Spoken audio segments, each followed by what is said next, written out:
Well, see, Okay. my husband just went to see Snoop Dogg and at Al, and I mean, so we love it. We loved it anyway. Also scaring the animals by dancing, but oh, I better be quiet about that then. We'll clean up our act here. Yep. It appears as though we have sufficient quorum for a meeting. I'm going to call this meeting to order. The Legislative Ethics Commission on February 14th, Valentine's Day. Happy Valentine's Day to everyone. And so, Danita, you'll be my first Valentine. Will you call the roll? Sure. Sheldon Ball, Here, and you're at your home? no, yes, yes, I am. Okay. Yes, please. And- Everyone say where you are physically located. Ernie Harris, Here, I'm at my home in Oldham County.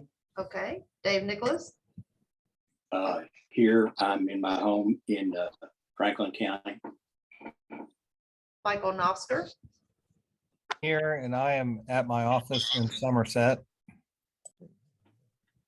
all right. Tanya Pullen, Coming to you, thank you, here and coming to you from Greenup County. and Catherine Russell, Yes, I'm here in my office in downtown Louisville, Kentucky. and Arnold Simpson. I'm here in my home in Covington, Kentucky. And Anthony Woodley. I'm here in our offices in Frankfurt. All right, we have a quorum. Okay, having the quorum, we'll first take up the approval of the minutes from the January 5th, 2022 meeting. I trust you all received those in your books and have read them carefully. Is there a motion regarding those minutes? We move for their adoption as mailed. Okay, we have a motion to approve by Representative Simpson. Is there a second? Second by Judge Wilhoy. Are there any insertions, conclusion, corrections? I'll get it out in a minute. Any corrections? Hearing none. Without objection, the minutes are approved as written. The next order of business is a staff report. Laura, you're on. Okay. It's great to see you all on Valentine's Day and the day after the Bengals. Well, I'm not going to talk about that. To bring you up to date, as I always try to do on staff, we've been going back into the office, while taking necessary precautions. The COVID numbers are going down, which is great. So we've been in the office. Recording more. stopped. So that's good. But we still have the ability to work from home as needed, which again is a wonderful thing to be able to do. So that gives us a little flexibility on that. So that's wonderful. Lori and Danita survived the 2-year re-registration process. As I talked about last time, every 2 years, all employers have to re-register at the end of the 2-year cycle and, get all their paperwork in, pay the $250. And that's for over 700 employers. So as you can imagine, it takes a lot of time and effort. And I can't say enough about how hard they've worked on that process. And so that's done. They also went through a reporting period, and then tomorrow is the deadline for the January reporting period. So again, that's a whole lot of work to get all those reports in, and they've been working really hard to process, again, all those reports. Plus, also as people register as they, come in and want to lobby the General Assembly. So that they really work hard on that. And again, I can't say enough about, just the volume of paper that and the organization that Recording in entails. progress. And it's great. Also, Emily Dennis has been working on the financial disclosures for all 137 legislators now. There's one vacancy, and I believe it's about 159 candidates have to do their financial disclosures. Also, very time-consuming effort to get all of those, but they're very important. And then, in terms of disclosure, so Emily's been working nonstop on that, along with her other duties. And again, the deadline on that is also tomorrow. Although there is a 10-day grace period. But anyway, she's still working on getting those in. Once those get in, and she goes over those with a fine-tooth comb, making sure that they've filled them out correctly, helping folks if they have questions about what they need to disclose or not. Again, making sure that folks understand what they have to do.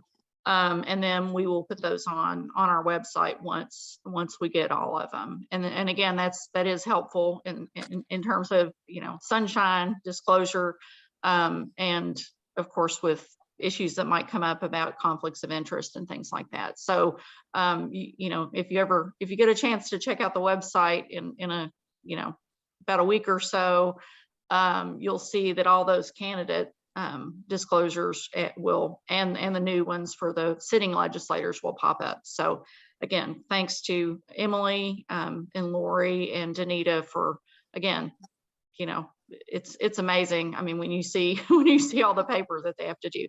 Now, I wanted to say too, the legislators do have a way to do their disclosures via a program that we have. So if they're at LRC, so that is helpful. But again, these ladies are so efficient and so, hardworking. They've come in on weekends and at night, just making sure that everybody gets their questions answered and that it gets done. So kudos to them. I think the next, are there any questions about that? Okay, good. The next thing is the budget, which is in your packet. Tom Hampton again says we're in great financial shape. Our budget is also, for the next 2 years is in the legislative budget, which is making its way through the process. Last time I checked, it really hadn't moved, but of course the big ticket item is the executive branch budget. So they usually just kind of save the good stuff for the end, I guess. But he's not made me aware of any issues or hiccups with that. So are there any questions about the budget? Okay. If you wanted to take a motion to approve or any other questions about the financial report, the budget? If not, is there a motion to approve? So moved. Second. Motion and a second. Any discussion? Hearing to be none, all who favor the motion signify by saying aye. Aye. All opposed, no. I have it, and it is so ordered. You may proceed. Okay, thanks.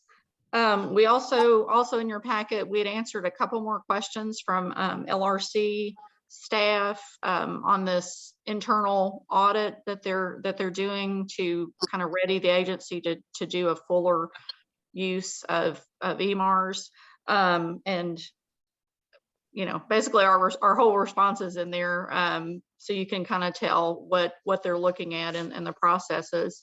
They haven't come back yet to say that we're doing anything that we shouldn't be doing, which is good. But of course, we always if there are improvements we can make, or suggestions for how to handle things. Of course, we're always open to that. But I think it's been a good process for me, actually, as a kind of new to this job person, to see how things have been done in the past. And then we've also recognized, when we've pulled this stuff together, I think that, oh, okay, well, maybe we can do this way. So anyway, so that's in there as well. In terms of training, I also wanted to, just update you on that. Emily and I did an online training for Kentucky Youth Advocates, which was really, really good, and actually resulted in several additional questions being raised about, who needs to register. So we've, started that process. And also we're going to be doing a presentation for the Kentucky Association of Governmental Accountants in April for their April meeting. I think that's right at the end of the session. So, and that's good. So again, we can kind of, continue to share with people, the provisions of the code and things like that. And that's also via Zoom, by the way.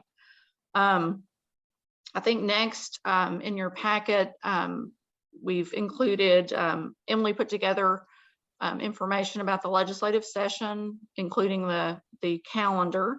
And there's a chart with bills that may affect ethics in general, or things like that, campaign finance, and of course we're watching those, just to make sure that there's nothing that might affect the legislative branch ethics code. I've been talking to Representative Moser kind of sporadically. She's been really covered up, as you can imagine, with she's the chair of Health and Family Services Committee, the House committee. But we are actually late Friday, we were going back and forth, and we're going to plan on talking sometime this week, now that she's kind of gotten a breather on some things. So and she is wanting to go on and sponsor our bill, and then work with us on that. So that's good news. Also, Representative Flood, who had kind of taken the point on this bipartisan idea. Unfortunately, she has some family concerns and obligations, so she's not able to devote the time to that as she has in the past, which is totally understandable. But hopefully, I mean, the last time we did the bill, it was a bipartisan effort in the House. So I don't anticipate that being any different. So anyway, so it's been a little slower. I mean, it is mid-February, but I think we can, there's still plenty of time, is what I'm trying to say, not very articulately. So that's good. And again, Emily we're keeping up with other bills and taking questions. Bill drafters have called Emily, for example, and have asked, our perspective. Of course, we don't weigh in on we like it or we don't like it. It's just, well, here's what the effect would be. So I think that's a good thing that they're calling, and it's obviously helpful to them, I think. Okay, the next item would be all the informal opinions. Of course, those are confidential, and if you've got particular questions, of course, happy to answer those.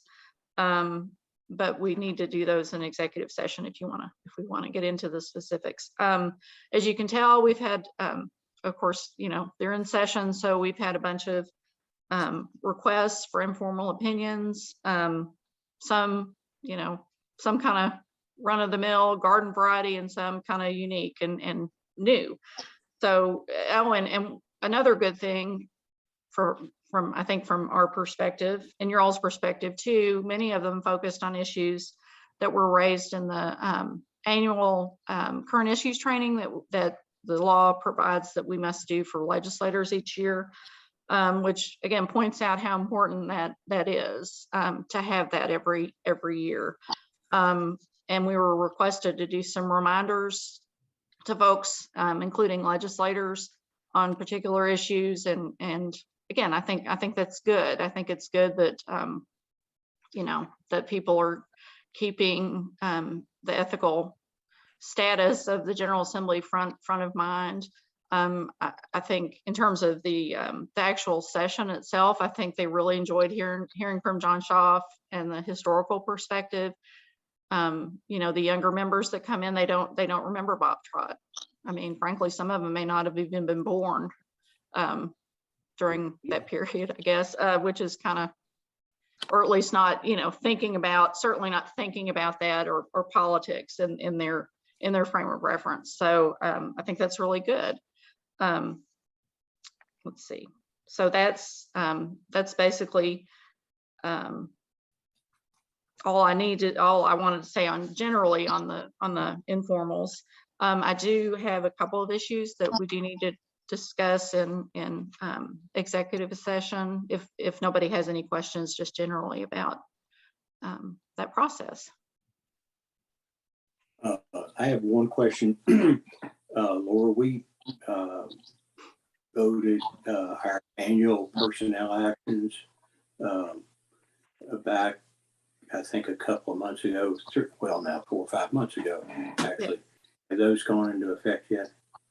Yes, one of them did, and then we are going to send a memo about the second part of that. And I think that was. March? I'm sorry. Is that to go through in March? Yes. Okay. Yeah. I was just trying to remember when we. Thank you for that. Yes, and yeah, I have not done the memo on that yet, but Danita keeps me on task, and we will do that so it goes into effect in March. Yes, sir.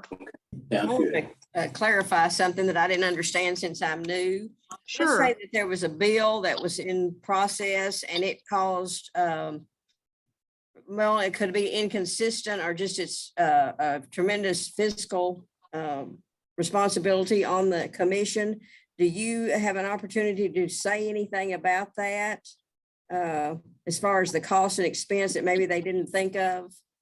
Sure. I think we would inform you all, obviously, to let you all know. And I would go to the sponsor and you know, and the bill drafter most likely, because they're very helpful with communicating that with sponsors, and definitely we would weigh in on that, you know, to make sure that, you know, I the just didn't commission. understand one of the comments, like that it was almost like we just sit silently and let these things happen. So I just want to clarify that.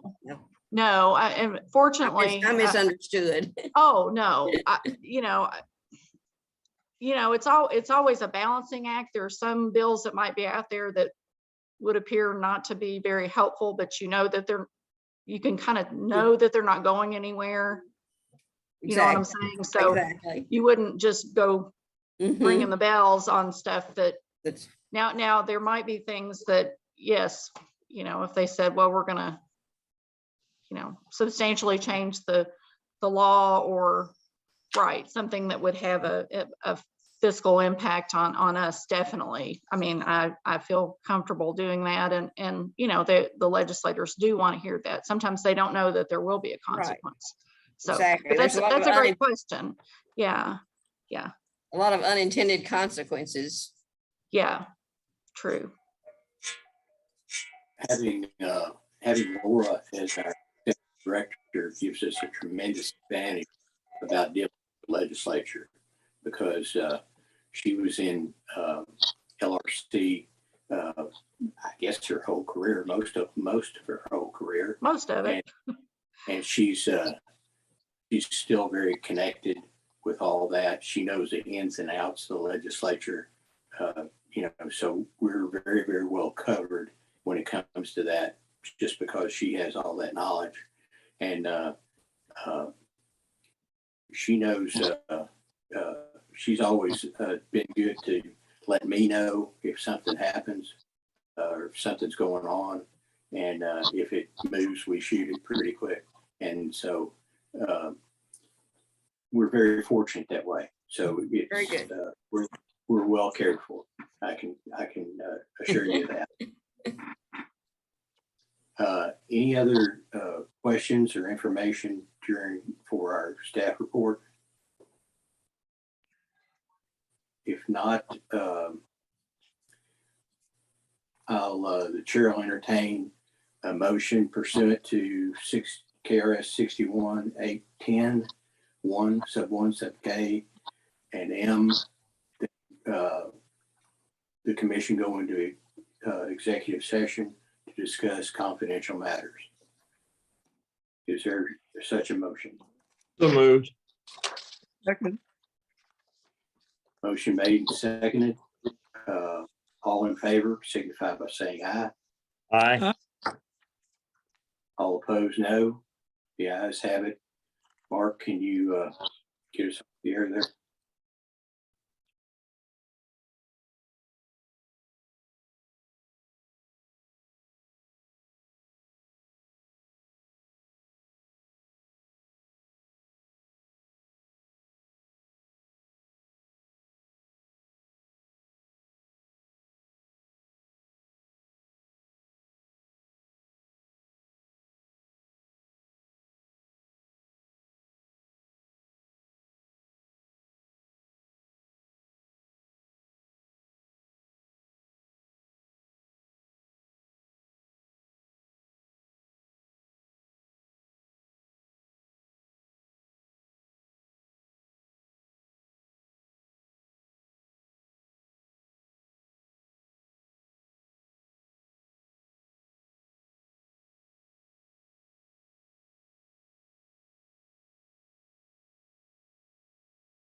Okay. Thank you, Mark. Now that we're back on the record, let the record reflect that all discussions during closed session were limited to confidential matters and no final action was taken during closed session. We're now ready for other business. Do we have any other business? Anyone have any other business? Okay. The next meeting is scheduled for Monday, March 14th, 2022 at 9:30 a.m. Again, it will be virtual. Meetings during the session will be on Mondays at 9:30 to avoid conflicts with the General Assembly meeting. The only other meeting we have scheduled during the session is Monday, April 11th at 9:30. So if you'll make note of those, we'll be all set. Having no other business to come before the commission, is there a motion to adjourn? So moved. Second. Motion made and seconded. All those in favor of the motion signify by saying aye. Aye. All those opposed, no. The ayes have it, and we are adjourned. Thank you very much for everybody's time and your participation. This is very important work, and we're very appreciative of the talented people we have here. So thank you very much. Thank you.